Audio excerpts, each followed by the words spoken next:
Hi, my name is Richard Crawford, host of Supply and Demand, an enlightening webcast show where we delve into the dynamic world of the global supply chain, where we navigate through the complexities, disruptions, and innovations that shape this vital network of interconnected businesses. From sourcing raw materials to delivering finished products, we'll uncover the challenges that arise at each stage and explore the strategies for optimizing efficiency and sustainability. And each week, we'll highlight and discuss a specific supply chain event. And of course, I'm joined by my co-host and resident supply chain expert, husband, father, and overall Superman, founder and CEO of the Atlas Network, Kareem Kafuri. Hey, how are you, buddy? Good, Richard. How you doing today? How did you like that intro? Not many people call you Superman. No, not really. Only you. Only you. Only my closest friend and co-host for many, many years. There you go. Do you have a cape? Next time you need to wear it. Yes. Well, only on special occasions when I'm putting out fires, which in this world and in the supply chain space is basically every day. That's just the ups and the downs of this crazy little business that we work within. It's pretty unbelievable. There's so many complexities and challenges to navigate, and it's unique in that way. I think there's really no 2 days that are the same, especially when you're dealing in cross-border international risks, international issues, force majeure, political things, cultural things. I mean, there's just so many twists and turns to basically global supply chain management and kind of the development. Why anybody would want to subject themselves to that is beyond me. You know what? It's because it's about the challenges. The challenges are what make us rise to the occasion. If it was just pushing buttons and just kind of showing up, it'd be pretty boring. So we got to kind of push the envelope in many ways. So very true. All right, so let's bring in today's guest. Today's guest is Grant Sernick, a dynamic and results-driven professional with extensive experience in sales and marketing. And as head of sales and marketing at Third Wave, a leading software company, Grant is responsible for driving revenue growth and developing strategic marketing initiatives. With a proven track record of exceeding targets, Grant brings a wealth of expertise in building and managing high-performance sales teams. Known for his exceptional communication skills and ability to forge strong client relationships, Grant consistently delivers innovative solutions that meet customer needs. And his strategic mindset, combined with a deep understanding of the market, enables him to drive businesses' growth and establish Third Wave as a leader in the industry. Grant, welcome to the show. How's that for an introduction? That was a pretty good introduction. I don't know who wrote that, if it was me or you, but that's pretty impressive. Didn't know who you were talking about. That's how everybody sees you in the industry. That's just a regular occurrence. Let that be the case. Welcome to the show, and thank you. We're really honored and really appreciate the time that you're taking to do it today. But before we get started, Kareem and I have a little bit of a confession to make to you. So we all met in Manifest. Remember that? And we did an interview with you. It was one of the very first interviews, and it was actually the very best interview that we did. That's the good news. The bad news is we had corrupt files. So your interview is actually in the ether somewhere. So Kareem and I fully apologize for that. It happens, technical issues. The other 19 interviews we did were fine. Just yours. Brilliant. And again, we're sorry. Well, I think that's probably not surprising. I'm sure one of us, either me or my colleague, broke the lens or something like that. That wouldn't be the first time that happened. It wasn't the lens. It was on our side. It was corrupt files. So how's things going, man? What's happening in your world? Well, so Manifest was the sort of first of sort of 3 conferences that seemed to come one after the next. There was TPM last week out in Long Beach, which was really great. For anybody who hasn't been to TPM or doesn't know TPM, it's the largest container shipping conference in North America. TPM stands for Trans-Pacific Maritime, and it's run by the Journal of Commerce and S&P Global.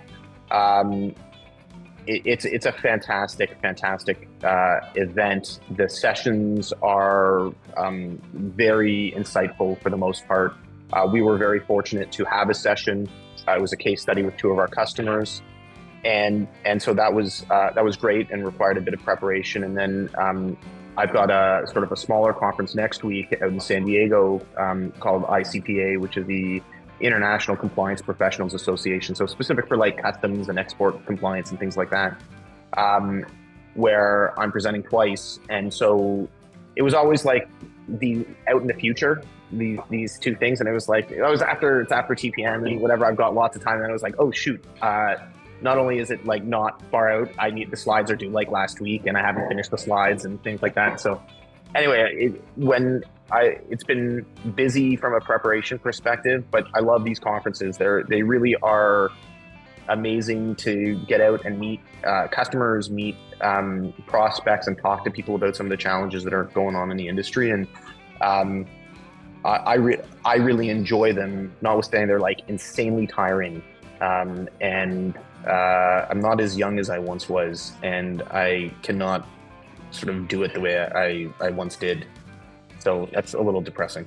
Yeah, I've said this before about Manifest. It surprises me that in the A to Z of industries in the supply chain logistics industry, A really has no idea what Z does. So it really is, I think, a learning curve for everybody, including yourself, that attends these things, these kinds of events, to really learn about the other parts of the industry, as well as obviously presenting your own, right?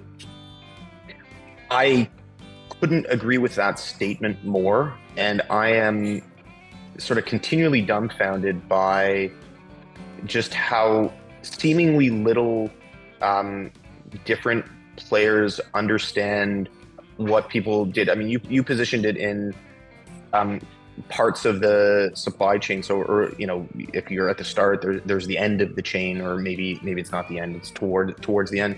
But then you also have the layers within it, right? So you have forwarders that you know are responsible. You have carriers, you have forwarders, you have the shipper and cargo owner themselves that get layered into that.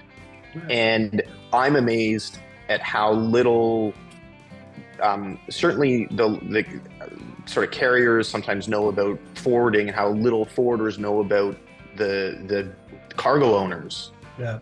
And what they require. And I mean, I think you guys know this, I do a lot of writing on LinkedIn about this, and I get a lot of shade specifically from forwarders.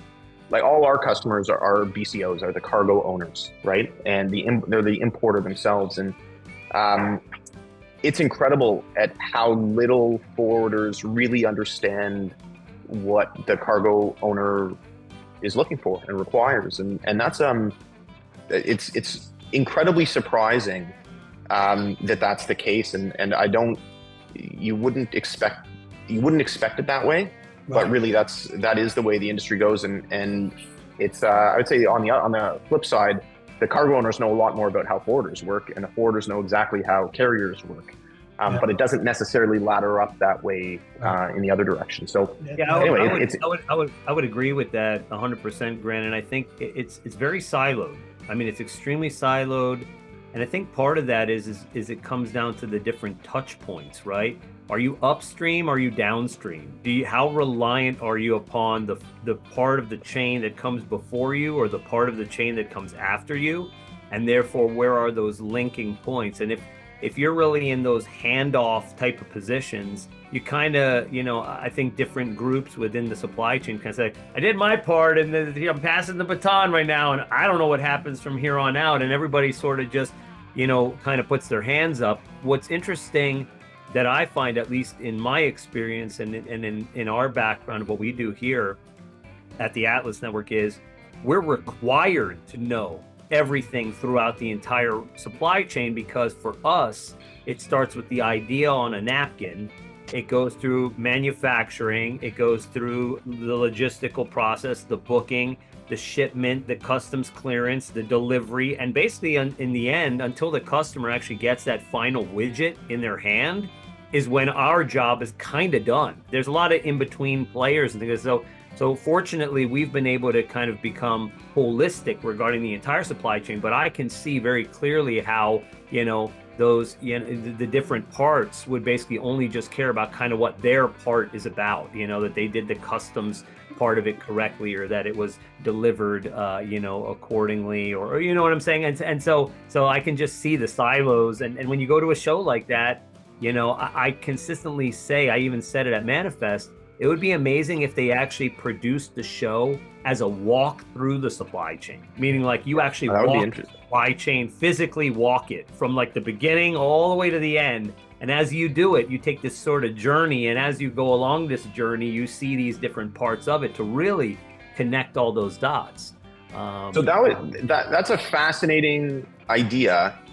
I mean, you said something that I think is really interesting that it sort of could get lost, is your job at the Atlas Network isn't done until the widget is received. Correct. From a forwarder perspective, though, they don't move widgets; they move boxes, right? And it's that layer of, the transportation logistics world, if you will, really is about moving boxes around the world. Right? Different modes, different, they get connected, and to an extent it is a chain, right? You could have, you have a dray carrier overseas, they pick up a box, they deliver it to a port, the port moves it from point A onto a vessel, the vessel then moves it, and it's a chain.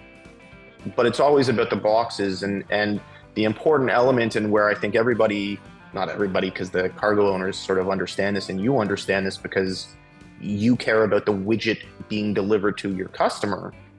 But for the most part, that logistics world doesn't understand why the widget is important, because they never see the widget. Right. And interesting. And that is the single biggest problem that the world that the cargo world faces today, as far as I'm concerned, is, the cargo owner, if they could choose not to have to deal with the logistics and what's, the box itself, they would, because they don't care about the box. And I get a lot of, shade thrown on me on this point. They don't care about the box. They care about the widgets that were ordered and the widgets that get delivered. They buy widgets, they sell widgets. They care about widgets and the cost increments on those widgets. Mm-hmm. The boxes are just an obscuring thing that happens, that you have to move boxes, you have to move the widgets inside a box. Right. And that's right. It's crazy how this is not a well understood point, generally speaking. I think that's probably why it's such a difficult industry, because the priorities change from industry from A to Z. The priority at A is a completely different priority for Z. So I think that bringing that together is the difficult part. Yeah, and so what interestingly, there is something that cargo owners don't understand, generally speaking, and that is that their internal systems, which are typically ERPs, aren't able to handle anything, in the logistics world, right? And they sort of tacitly understand that they know they have problems, but they don't really understand why the problems are as big as they are. And so it's not that the cargo owners don't, or the importers or exporters don't have a full understanding of everything. They also don't. And it just goes to show, like, it's very complicated. Yeah. It's just really, really complicated. And the idea of having at a show a walkthrough of that supply chain from manufacturer through the shipment to the receipt to the customer or whatever, right, would be kind of like a really interesting way of creating a conference. That would be kind of cool. Yeah, I mean, because again, specifically at Manifest, because you saw some sections like, here's like some tech, and here's this, and here's that, but like, how was it all connected, and where does it come together in a way that like makes sense for me or you, or even in your world, you could say, I stand at this part in the chain. Let me go backwards a little bit. Let me go forwards a little bit. And then you start like saying, oh, you're the partners that are dealing with whatever this happens. And you're the guys that are upstream that are dealing with this stuff. And you make my life a lot easier if these three things happen. And my life gets a lot worse if these two things don't happen down this way. And, Right. it gets connective. And I think that's part of it too. If we're really going to end up kind of getting to additional levels of visibility and additional levels of sort of streamlining of the supply chain throughout, we all have to get a better understanding of basically how it functions as a general cohesive ecosystem, right? As opposed to just our own individual roles and responsibilities. But because it's so complicated, even in our own little worlds or our own little kind of sandbox, we lose sight of that. But I don't know. I think that there's a little bit of some general kind of levels of education that we all can get as supply chain industry professionals that will make our worlds, better and better. So I mean, that'd be just my takeaway from some of the things. So Grant, I have a question for you. For somebody who's pretty dialed in the industry, and I've seen you online, I've seen you write, you write articles, you do a lot of interviews and stuff. So in my opinion, you're pretty dialed in. We've been inundated with the AI conversation day after day after day. But what I want to know from you is, outside of the AI conversation, what is one of the biggest headlines in the industry today, from your point of view? So yeah, so it's a good question. So firstly, AI is, of late has become really big. I think that a lot of it is sort of hype cycle, similar to the way blockchain was sort of hype cycled, insofar as, not that I don't think AI is going to be revolutionary, because I do actually think that it will be. To an extent, though, I think that blockchain, when it's all said and done, is actually quite a revolutionary technology itself, although the challenge was finding the appropriate problem that it solves, not that the technology isn't pretty amazing. To a large extent, with AI has a similar challenge, insofar as people are promising that AI can do a whole host of things, and certainly today it can't do a lot of things in a meaningful way. That isn't to say that as systems get more developed, it won't be able to do pretty incredible things, because I believe it will. Yeah. I just don't think it's there. But there is one use case that I think is actually going to be quite transformative in the industry, that if you're watching closely, and we saw this at Manifest quite dramatically, it's in the intelligent document processing world. So historically, the challenge, there's sort of like a rampant challenge, certainly in international shipping, but I believe it's sort of domestic. So my world is international, right? And international and domestic are two totally different worlds. I know very little about the domestic trucking world, admittedly. I do believe it's a problem in that world as well. And that is that certainly in international shipping, there are 3 documents, as you know, that are required for any international shipment: a packing list, of commercial invoice, and a bill of lading. The one consistency is that they are in PDF format. And,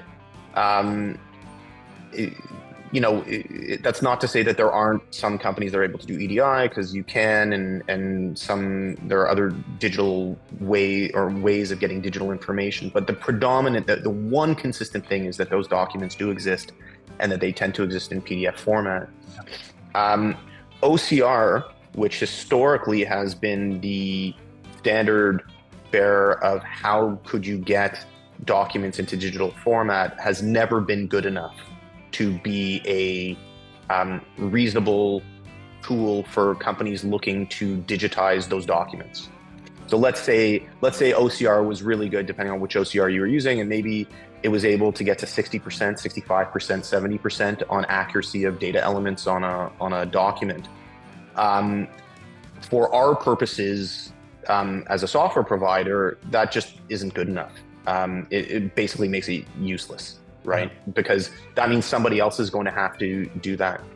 In today's world, with the new, large language models and generative AI and things like that, the accuracy or precision of extracting data from documents has dramatically increased to something like 98, 99%. If you give the commercial invoice, it will be able to extract most of that information. I believe that is the most transformative thing that has happened in the world today, because it eliminates the biggest issue that has existed, which is the ability to transact in data, right? So now, instead of requiring, the source to provide you digital data, so that, could be a mill in Pakistan or something like that, which is reasonably low tech, and the best they can muster is having somebody in their shop bang out an Excel spreadsheet. Now they're able to issue a document, and for literally pennies on a page, you're able to extract that data and make use of it. Now, the challenge, and I've written about this a little bit, is there have always been two problems as it relates to this. One is, how do you get the data? And then the other is having a system to make sense of the data that you now have.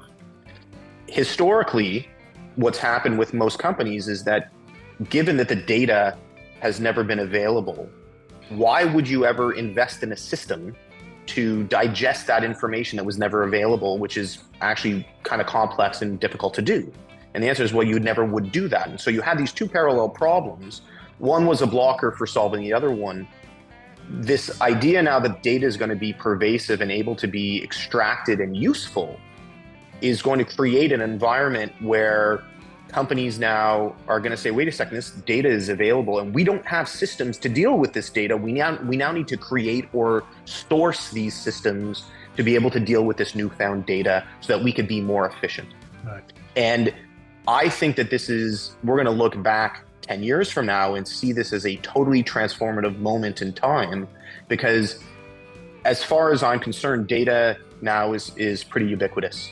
And you saw that at Manifest, where last year, the predominant, let's say, moneyed industry, if you will, from a VC perspective, was sort of like visibility. And you'd have these visibility providers that, the likes of P44 and Forkites and things like that. And they were dominant. They were like the dominant thing. And as you walked the floor, it was clear that these guys had money and they were throwing it around, splashing it around. This year, they almost were disappeared, right? They were virtually irrelevant. And if you had noticed, there were really a ton of these IDP the intelligent document processing companies that had popped up. And I believe next year is going to be the year where it's going to be like, they are going to be the dominant sort of technology, what do you call it? Technology sector. Yeah. Where there are a whole bunch of these things. And unfortunately, again, if I can make one more prediction, they're going to face a very, very big challenge insofar as it's basically going to be a commodity, right? And well, let me ask a question, Grant. And I mean, I don't want to take up too much time because we do still have to get to some other questions for you. But here's my thought on this. Why would it not be? Why would the goal not be, let's say, instead of having, each individual mill in Pakistan or whatever, separately create these documents in whatever way that they do, and then kind of extracting the data from PDF or Excel or otherwise? Why wouldn't there just be, like, let's say, a uniform portal, right? Like one doc or whatever you want to call it. And you just go in there and basically you type in, you're doing your CI, you do that, you do your PI, you do your BL, and you do basically your ISF document or whatever else you have to do. And when you do this, it's already standardized. It's put into a cloud-based format. It's ready. It can be exported into any format that's needed. And now you don't have this scenario of trying to transition from Word or PDF or Excel into whatever, and this sort of like data integrity potential issue. Why wouldn't it just be put into a web-based portal that's universally and globally sort of accepted? Why wouldn't we do that? So I think that idea is the challenge there is sort of the theory versus practice, and I know Yogi Berra had some comment on the difference between theory and practice, but which I don't recall, but it was a good line. So listen, there are organizations that are trying to standardize things, right? DCSA, the Digital Container Shipping Alliance. You have different organizations, but ultimately here's the problem: is you have many different interests, whatever they look like, and many different regulatory bodies, whatever they look like at different things. And so what you would need to accomplish that is for basically somehow everybody to come to agreement that this is what we're doing, right? And it seems as though that's a very hard challenge to overcome. And again, DCSA, I love DCSA and I love what they're trying to do. But again, they're working in a very, very challenging space. And the problem is that because you need agreement, that's going to take time. And IDP exists, it's there today. And so you get, the political will to get standardized. It's not a technical challenge to get to standardization. It's purely a political. When I say political, not necessarily like politics, country politics, but it's a political problem. It's like getting people to agree. Or geographic. And an educational one to say, hey, I know you're used to doing it in this broken Excel sheet or Word or whatever else it is. Don't do it that way anymore. Go to xyz.com and do it. There's that educational part. People like to do what they're used to doing. They don't want to fix something that isn't broken. So we're just trying to work within what's broken, basically. That's right. And ultimately, it really is sort of like the tragedy of the commons or whatever. It's the reason to do it has nothing to do with it being beneficial to you, right? So if you're a mill and packet, like, what is the benefit to using that system? If this fictional system, if you're a mill in Pakistan, the answer is zero, right? Like, I'm still nobody's going to pay me to do this or whatever. And so the real benefit of doing it is somebody downstream from me now has access to that data, right? And I just don't see it. Like, I see the solution as just being way easier. It's like, well, yeah, like a large learning model can solve your problem for you. And again, it costs you pennies a page, right? And so the challenge is going to be, you have all these IDP companies, and there are more that are going to enter the market. And basically AI, it's sort of like a little bit of a hand-waving exercise. AI solves this problem. And so now companies are going to have to differentiate in some way, shape, or form, because it's the differentiation that's going to add the value to the company, not the actual practice of digitizing what's on a page, because that practice of digitizing on a page is going to be commoditized and everybody's going to be able to do it. Yeah. And so anyhow, I think next year at Manifest, you're going to see a ton of IDP companies, and reasonably quickly their value is they're going to get hyped, and then it's going to decline because it's going to be clear that it's pennies on a page. And so it's basically a land grab for who can get the most companies using their technology versus somebody else. That's the way I think that's the way I see it, at least. All right, Grant. So now the hard part of this show. This is the show where you're under a little bit of pressure. We're going to ask you 3 questions. We're going to give you 5 minutes, as close to 5 minutes as you can get to answer them. Our champion at the moment is Katie Date, who runs Manifest, and she managed to answer 3 questions in 4 minutes and 58 seconds. So the bar is pretty high. You've got a 2-second window there to beat her and be under 5. But before we actually ask you the questions, you are quite well known in the industry for wearing a beanie. And I'm disappointed today that Me too. you don't have one on. I don't care if you're in the house. We were indoors at Manifest and you had the beanie on. So where's that beanie, pal?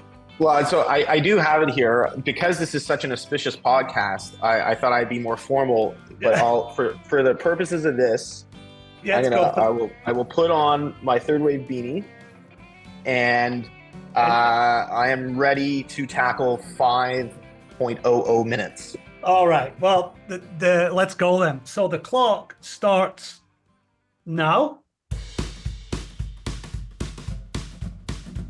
Why is visibility losing for importers, BCOs? So, okay, so visibility as we know it, as it's been defined in the space, is basically status track and trace messages, carrier track and trace messages. So these messages track where a container is, where a shipment is, where a box is, a pallet, depending on what your mode is. As we were sort of briefly talking about earlier in this discussion, the importer, the cargo owner, doesn't really have systems to understand a shipment per se. So if you look at their ERP, they have their touch point as a purchase order, which is a function of products. Yep. And then the next touch point of their ERP is a warehouse receipt, which again is a view of products. And in between the purchase order and that warehouse receipt is just nothingness, yeah. Right? And so, and they don't have a conception of what a container is. A container which has, is like CMB, BD, 1, 2, 3, 4, 5, 6, 7. That license plate is not a concept or an object within their ERP. And so, the Project 44s and Forekites and Visions of the world, what they do is they're tracking the container. Where is this container, or where is this license plate, whatever it happens to be? And there's nowhere for the BCO to put it. Yeah. However, their promise was always that they were going to improve visibility for the cargo owner, because that's what they want. All right. And so, as a result of that, they can't fulfill the promise. You need some other system that's going to understand what a shipment is, and that's what they need. That's where the Visions and the P44s are going to find success, because they understand what a shipment looks like, right? So until that gets solved for the shipper, and this is where third wave plays exactly, this will not be solved for the cargo owner, and they're going to continue to have problems with their visibility, so to speak. All right, Kareem, you better get in these questions. Yeah, I guess, sure. If visibility as a solution isn't what importers need, what is? So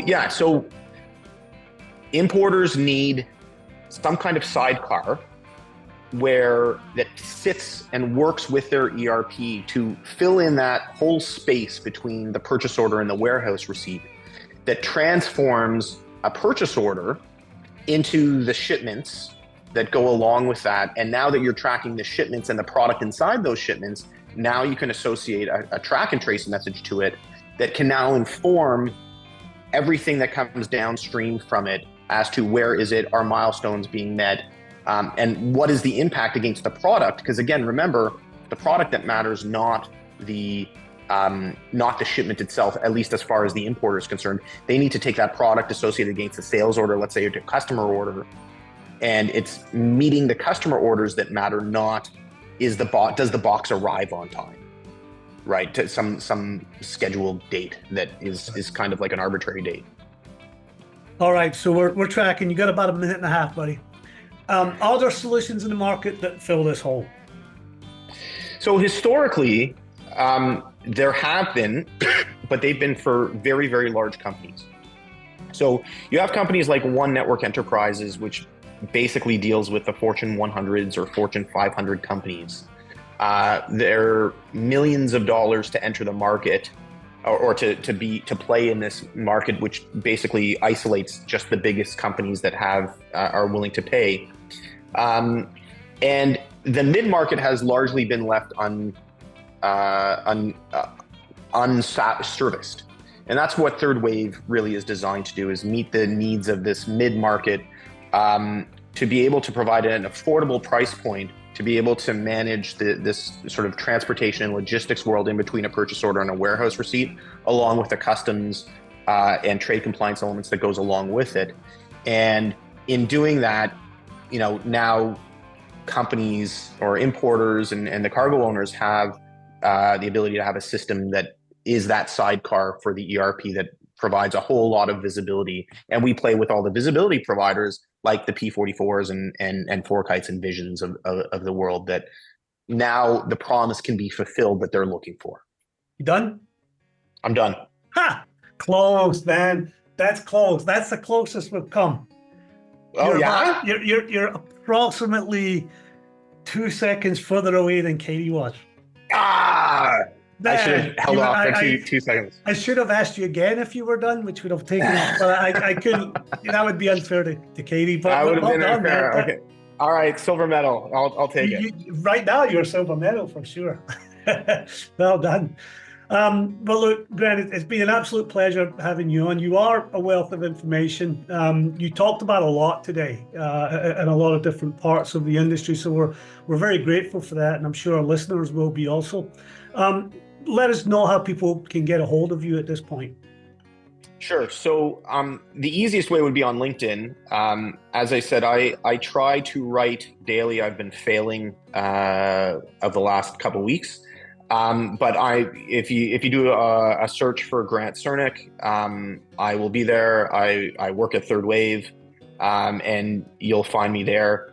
And you can, if you ping me, I'll get there. You can also shoot me an email. I'm at grant@thirdwave. That's 3rdwave.co. And you can shoot me an email, and I'll respond there. Those are probably the two best places to find me. Well, thanks, mate. I appreciate it. Kareem, how can people get a hold of you, buddy? Our website is theatlasnetwork.com. And like Grant said, also on LinkedIn, I'm consistently writing and getting engaged in the industry in any ways that I can. So Kareem Kafoury, find me at LinkedIn. Well, thanks, Kareem. Thanks, Grant. And thank you, ladies and gentlemen, for watching and listening. And just a reminder that each week we'll have a very special guest on to continue our conversation in the fascinating world of the global supply chain. And don't forget to follow our LinkedIn and YouTube pages at the Supply and Demand Show. See you soon.